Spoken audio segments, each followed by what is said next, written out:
laki-laki dalam fikih sunnah, dalam al-fiqhul islami wa adillatuhu, ketika dia menghalalkan seorang anak perempuan dari ayahnya, maka dia harus punya komitmen bertanggung jawab kepada anak perempuan itu lahir batin. Jadi merupakan sebuah kezaliman ketika seorang laki-laki menggunakan baju bakti kepada orang tua, sementara dia telah menangkan istrinya. Karena setelah istri baru orang tua. Nah, kenapa bisa begitu? Ini tata tertib dalam bab nafkah setelah laki-laki menikahi seorang perempuan. Bahkan doa istri lebih tajam daripada doa ibu. Ketika istri disakiti oleh suaminya, hati-hati para suami. Ketika para suami, ya Bapak Ibu ya, ketika para suami hobi dan doyan menyakiti istrinya, menzolimi istrinya, memukul istrinya sampai istrinya menjerit minta pertolongan kepada Allah Subhanahu wa Ta'ala, maka pintu langit akan terbuka lebar. Tidakkah Bapak Ibu mengambil pelajaran dari firman Allah yang berbunyi Bismillahirrahmanirrahim, qad sami'allahu qawlan lati tujadiluka fi zawjiha wa tashtaki ila Allah wallahu yasma'u tahawurakuma. Seorang perempuan Pak yang mengeluhkan suaminya menzihar dirinya sampai keluhan itu didengar Allah sampai pintu langit tertutup. Sampai Allah berfirman kepada Nabi alaihi salatu wassalam. Jadi Bapak Ibu, kita berbicara porsi-porsi sekarang. Makanya seperti yang saya katakan tadi, seorang istri yang berkecukupan sandang pangan papannya. Jadi saya alas Bapak Ibu bahasa itu, berkecukupan sandang pangan papannya. Oke Bapak Ibu, tersedia semuanya. Nafkah dan batin ada, cukup, lengkap dan tersedia. Dia ganggu. Setelah berkecukupan semuanya Pak, dia ganggu. Karena ada berapa karakter istri Pak, pendengki kepada mertua sendiri. Ada Bu, ada. Jadi ketika seorang istri telah berkecukupan itu lahir batin Pak, semuanya secara menyeluruh. Dia ganggu hubungan suami dengan ibu kandung suami, yang menyebabkan suami durhaka kepada ibu kandungnya, si istri tak bertobat kepada Allah dan tak minta maaf kepada ibu suaminya. Maka Bapak Ibu yang dimuliakan Allah, sampaikan berita kepada mereka, sebelah kaki mereka dipastikan berada di dalam neraka Allah. Beda cerita ketika istri ditelantarkan, orang tua diagung-agungkan. Ini solid namanya Pak. Ketika kita menghalalkan seorang anak perempuan dari ayahnya pada ijab dan qabul, aku terima nikah dan kawinnya fulan binti fulan dengan mahar disebutkan dibayar tunai, artinya tanggung jawab itu berpindah dari ayah ke suami untuk menafkahi istrinya lahir dan batin. Nah, istrinya itu sudah kecukupan semuanya. Ya. Permasalahannya si suami itu selalu aja ke orang tuanya memberikan, sementara ke mertuanya itu nggak memberikan. Baik. Tidak ada. Nggak sedikit sehingga nggak ada keseimbangan dalam. Ya.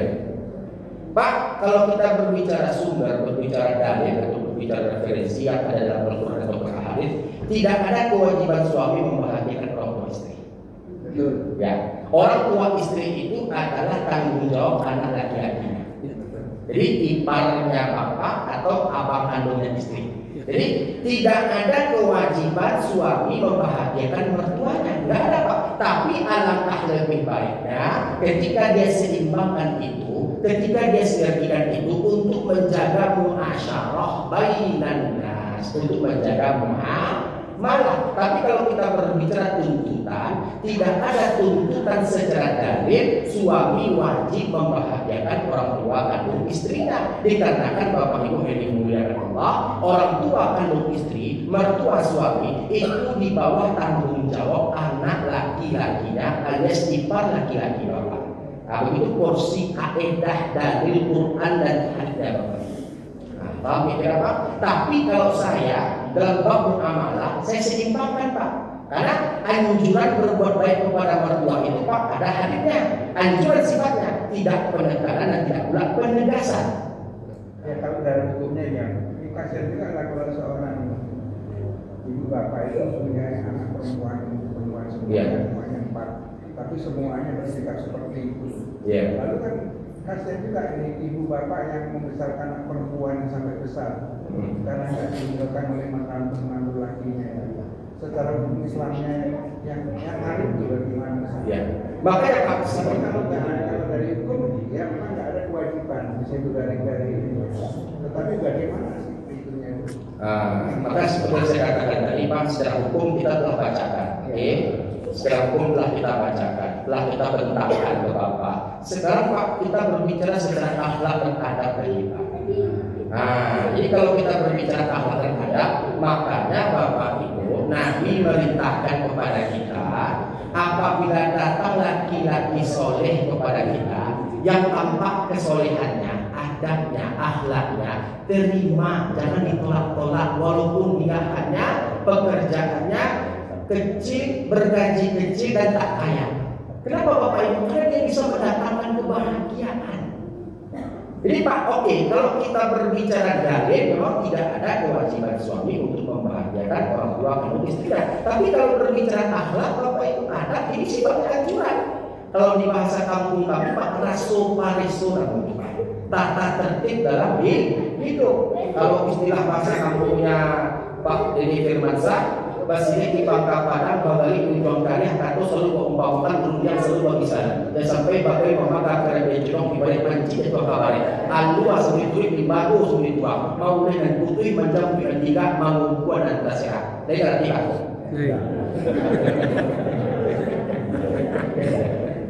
begitulah Pak. Jadi Pak, saya paham dalil nih Pak, saya paham dalil gitu ya. Artinya apa? Tidak ada kewajiban suami untuk membahagiakan mertuanya atau orang tua kandung istrinya Pak. Tapi Pak, karena saya adalah umat Nabi, yang saya tahu Nabi itu adalah sosok teladan yang baik kepada semua orang, dan Nabi menganjurkan untuk berbuat baik kepada orang tua istri. Maka saya sebagai umat Nabi mengamalkan sunnah Nabi, meniru akhlaknya, meneladani beliau, mencontoh karakternya, berperilaku baik walau itu dengan mertua kandung sendiri. Jadi oleh karena itu Bapak Ibu, minantu yang baik itu adalah Pak, rumusnya adalah minantu yang baik itu Bapak Ibu adalah ketika seorang laki-laki menikahi seorang perempuan, ketika dia mencintai istrinya, cintai pula ayahnya. Paham? Ketika dia mencintai istrinya, cintai pula ayahnya. Jangan dimusuhi pula ayahnya. Ketika kita mencintai seorang perempuan Pak, cintai ayahnya. Nah ketika ibu mencintai seorang laki-laki, cintai ibunya. Begitu Bapak Ibu, seimbang jadinya. Jadi oleh karena ketika kita menerapkan kondisi keadaan seperti ini, maka tak menutup kemungkinan kita mendapatkan rumah tangga yang sakinah, mawaddah dan warahmah. Paham Bapak Ibu? Jadi oleh karenanya seperti yang saya katakan tadi Bapak Ibu, saya tempat bertanya. Dan ini bukan bagian daripada kesombongan Pak. Saya mohon maaf bila Bapak Ibu salah paham. Saya Bapak Ibu yang dimuliakan oleh Allah SWT, banyak di antara kasus-kasus yang saya tangani yang itu adalah problematika atau prahara rumah tangga. Jadi Pak Dede, waktu itu kan saya pernah Pak bolak-balik Pak dari rumah ke kantor PH. Saya bukan advokat Pak, tapi saya konsultan syariah. Berkebetulan spesifikasi kami Bapak Ibu berkuliah S3 itu di doktoral fikih dan usul fikih. Memang bidang kami Pak menangani itu sampai kepada Pak wakaf atau hibah ataupun bab faraid harta warisan. Jadi Bapak Ibu, seminggu itu kami full bolak-balik ke kantor PH. Waktu itu Pak saya bermediasi. Saya bukan karyawan PH Pak, bukan. Saya bukan mediator, bukan. Tapi saya pihak luar. Ketika itu Bapak Ibu ada gugatan yang dilayangkan kepada seorang laki-laki yang itu adalah dokter. Yang menggugat dokter, yang digugat adalah dokter. Mereka bercerai. Jadi Bapak Ibu yang dimuliakan Allah, sebelum masuk kepada pengadilan, saya yang menengahinya Bapak Ibu. Jadi Bapak Ibu sempat salah paham ketika itu. Ada jemaah saya Pak, berkebetulan waktu itu saya kan di kantor PH. Jemaah saya ini dia itu sering saya jumpai di Masjid Al-Mubashirin dekat Jalan Paling Indah. Berkebetulan jualan buah di depan kantor PH. Waktu itu dia lihat saya ini bolak-balik hampir tiap hari di kantor PH, sempat ketemu sama Pak Zulkifli Mega. Oke, nah jadi Bapak Ibu, jadi jemaah saya ini menepuk pundak saya Pak, karena saya salah paham tadi itu. Ustaz yang sabar ya Ustaz. Sabar maksudnya Pak? Yang sabar Ustaz. Sabar maksudnya Pak, Ustaz dah seminggu ini saya perhatikan bolak-balik kantor PH. Masih banyak lagi pengganti yang lain Ustaz. Maksud Bapak apa nih?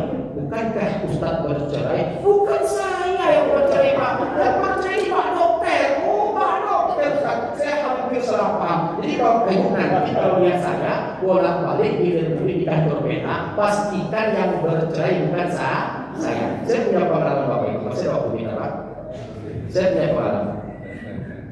Sebelumnya kita bungkus dengan rumus tidak ada azab. Tidak ada azab yang Allah segerakan untuk pelakunya. Tidak ada azab yang Allah segerakan untuk pelakunya, melainkan anak-anak yang durhaka kepada kedua orang tuanya. Tidak ada azab yang Allah segerakan. Bahkan Bapak Ibu ketika dalam keadaan sakratul maut pun azab itu berlaku disegerakan Allah untuk siapa? Untuk anak-anak yang durhaka kepada kedua orang tuanya. Bapak Ibu, waktu itu Pak Dede, saya seminggu puasa baru landing dari Bandara Jeddah di Pekanbaru, tepatnya tanggal 7 Maret kemarin. Saya baru landing dari Bandara King Abdul Aziz, transit di KLIA Malaysia. Setelah itu terbang ke Pekanbaru. Saya dijumpai oleh teman saya, Bapak Ibu yang mulia Allah, karena urgen, ya, emergency permasalahannya. Apa permasalahannya? Belum bilang capek saya, ketika itu dia menelpon saya, seorang dosen S3 Bapak Ibu, bahkan termasuk dosen yang sangat berpengaruh di kampusnya. Dia telepon saya, Ustaz Mula, tolong segera ruqyah ibu kandung saya. Kenapa dengan ibu kandung Anda? Tolong ruqyah. Ada apa dengan beliau? Dia sangat dengki kepada istri saya. Oke lah kalau begitu. Belum bilang capek saya Pak, baru sampai saya. Oke lah, karena ini teman Pak, karena ini sahabat. Jadi Bapak Ibu saya suruh datang ke rumah. Akhirnya Pak Dede ketika kita datang ke rumah berempat orang. Jam 11 malam habis tarawih. Yang datang itu dia, istrinya, kakak perempuannya, anak perempuannya. Oke? Setelah datang ke rumah saya bukakan pagar, saya persilahkan masuk, saya hidangkan minuman dan saya berikan makanan kecil ala kadarnya. Setelah itu Bapak Ibu, dia tunjuk ibunya, istrinya, anak perempuannya. Jadi Bapak Ibu, dia tunjuk ibunya di depan saya Bapak Ibu. Apa katanya? Tolong Ustadz ruqyah ibu saya ini. Ketika itu saya katakan kepadanya, kenapa ruqyah? Dia sangat dengki sekali dengan istri saya. Sangat dengki sekali. Dengki yang seperti apa contohnya ini? Dengki seperti contohnya, setiap apa yang saya berikan istri saya, dia minta pula diberikan hal yang sama. Contohnya saya berikan istri saya emas, saya berikan istri saya kendaraan sepeda motor, saya berikan istri saya itu sesuatu yang sifatnya seperti mobil ataupun yang lain sebagainya. Ibu saya minta diberikan hal yang sama. Sungguh sangat dengki si orang tua ini. Jatuh air mata seketika itu. Bisa-bisa seorang bergelar akademik strata 3. Itu bukan ringan, bukan mudah, bukan murah itu Pak. Mendapatkannya butuh waktu bertahun-tahun itu Bapak Ibu. Nah, bisa-bisanya dia jatuhkan air mata ibu di depan saya Bapak Ibu dengan narasi ucapan yang sedikit intervensi ketika itu. Maka saya katakan kepada yang berkata seperti itu, sepertinya yang harus ruqyah itu bukan ibu Anda tapi Anda. Oh, kok saya pulang? Iya, Anda yang harus diruqyah. Anda diruqyah dengan lahir dan batin. Saya ruqyah Anda dengan lahir, dengan batin. Dengan lahir seperti apa dia? Dan baik pembantunya itu. Itu Bapak Ibu. Sampai ke saya dengan lahir itu pukulan maksudnya Bapak Ibu. Dan batinnya saya bacakan Al-Quran ke telinga Anda supaya Anda menjadi anak yang peka terhadap perasaan orang tua. Ustaz, saya tak terima dengan bahasa antum, saya tak terima. Kok saya pula yang harus ruqyah, sementara kami minta yang ruqyah itu adalah ibu kandung kami. Bukti Anda itu seorang yang sangat tidak peka kepada perasaan seorang ibu adalah sekarang sama-sama kita tanyakan kepada ibu kandung Anda. Sekarang juga Anda diam, izinkan saya bertanya kepada ibu kandung Anda sekarang. Mak, ya Ustaz, tolong Mak jawab. Ya Ustaz, jujur Mak, ya Ustaz. Sebenarnya Mak nak irikan kepada istrinya si Pak dosen ini. Waktu suaminya nunjuk ibunya, ya Bu ya, si istri menye pula gayanya. Hampir melayang air itu Pak. Menye tahu menye. Mengke peragainya, mentang-mentang di lakinya di buku kami Bapak Ibu. Ame tinggi ya Pak Ame itu tak capek nanya sama bapak. Nah kalau orang puasa kita mau biarkan mati kok dosen. Nah ini mah amak jawab jujur. Sebenarnya amak nak ini kan kepada istrinya Pak dosen ini. Enggak Ustaz. Untuk apa sama mak rumah? Untuk apa sama mak emas? Untuk apa sama mak tanah? Untuk apa sama mak baju-baju mahal? Betul kan Mak? Iya Ustaz. Mak tolong jawab. Sebenarnya amak khawatir amak kehilangan cinta anak laki-laki mak kan? Iya Ustaz. Itu yang aku khawatirkan Ustaz.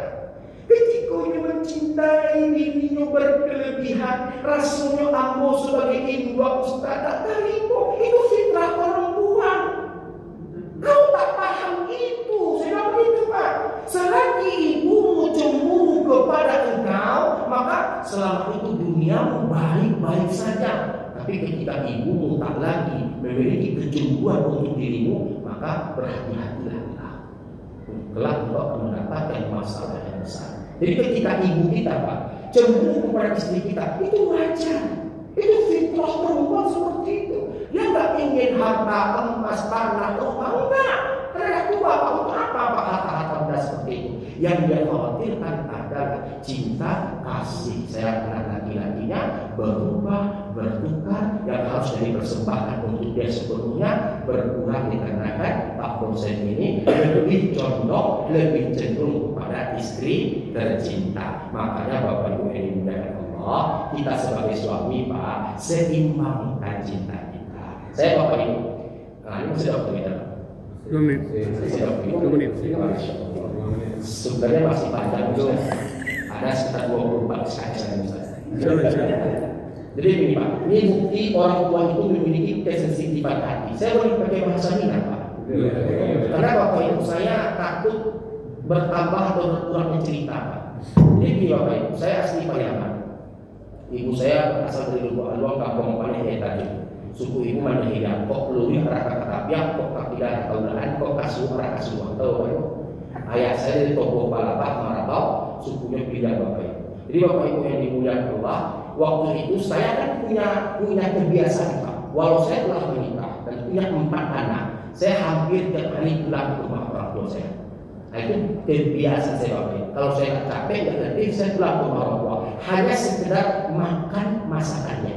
Karena nanti ada waktu di mana kita tak lagi dapat melihat senyumannya dan merasakan masakannya. Jadi Bapak Ibu, Pak Dede, Bu ya Dede waktu itu amat saya, jadi aku pulang ke rumah, jadi Ibu, oh iyalah, Beko kok pulang singgah sabata di Kue Bika di Muko Pondok Pesantren Bagus Salam. Tahu Pak? Paham maksudnya Bapak Ibu? Tolong kalian Ibu Kue Bika joki nyarang yang dijual orang di Muko Pondok Pesantren Bagus Salam. Oke Bapak Ibu? Itu pesan Pak sebelum saya pulang. Nah singkat cerita Pak, saya lupa ketika itu Pak. Tidak ada dosa bagi orang yang lupa. Gak ada Bapak Ibu, gak ada dosa bagi orang yang lupa. Bapak Ibu puasa Pak, tiba-tiba lupa minum ataupun makan, lanjutkan puasa kita, betul? Artinya maksud secara fikih dimaafkan ketika kita lupa. Rabbana la tu'akhidna in nasina aw akhtana. Jadi Bapak Ibu lupa saya Pak. Sampai saya ke rumah ibu saya ketika itu Bapak Ibu, saya lihat kok anyang-anyang sih ibu ya. Tahu anyang-anyang Pak? Tahu. Kok diam-diam saja dia ya? Apa yang salah kira-kira? Bu, kami pulang ya Bu ya, pulang lah. Bu, kami pulang ya pulang lah. Mama, mako, mama, mako. Lagi Pak? Mama, mako. Nah Bapak Ibu saya kira ibu kami ada sisi paham dengan ayah kami biasa Bapak Ibu kan. Akhirnya pulang ya Bapak Ibu dalam keadaan ibu kami membunuh Bapak Ibu kepada kami ketika itu. Nah 3 hari menelponlah kakak saya, uni saya, kakak pertama saya kedua. Wa yubana lahiyong, wa yubana hawaliyong, mama tuni. Lajre amaang minta kawakang babakang tolong bagian bika di penjara. Bisa-bisanya lupa dalam bagiannya. Lah aliboh hidayah. Oh itu rupanya ibu bagani itu orangnya. Itu rupanya ibu itu merajut. Iyo sampai ibu baca itu kaden. Sampai ibu baca itu kaden. Pulangnya ke rumah dibawa ininya, ameh bininya kadang-kadang sampai ameh lupa ini. Nak tabalian di inyodoh pinyaran dubiga 10.000 pitino abeh dinyo kadang-kadang batek kung pulang ke rumah deh. Kamu apa inyo kita? Bika baik kami, pinyaran baik kami. Tapi begitulah seorang ibu bapak ibu sensitif hati kami. Akhirnya setelah itu bapak ibu saya pulang 10.000 yang minta pak 50.000 sedikit ketika itu bapak ibu. Apa cara kami ketika itu? Bapak kok banyak-banyak yo. Jadi bapak ibu yang dimuliakan Allah Subhanahu Wa Taala menyenangkan hati ibu, membahagiakan hati ayah. Ini tiket kendaraan menuju surga Allah seperti jalan tol yang bebas hambatan. Jadi oleh karenanya ketika kau ragukan ibumu, ketika kau rajakan ayahmu, maka tak menutup kemungkinan dunia beserta seisinya akan menjadi milik engkau dan milik anak cucumu, insya Allah. Kita sepakati anak laki-laki itu adalah milik ibunya, selama-lamanya adalah milik ibunya. Sementara anak perempuan milik siapa bapak ibu? Milik ayahnya atau milik suaminya? Nantikan pembahasan kami setelah pesan-pesan berikut ini. Insya Allah kalau masih dapat kita kaji, kita telusuri, kita teliti sampai terbuka kaji, sampai jelas yang jelas, sampai terbongkar semua kaidah-kaidah yang ada sesuai dengan timbangan Al-Quran dan Sunnah Nabi Muhammad Sallallahu Alaihi Wasallam. Kalau masih diundang kalau masih diundang, fa'tabiru ya al-absar la'allakum turhamun. Assalamualaikum warahmatullahi wabarakatuh. Waalaikumsalam warahmatullahi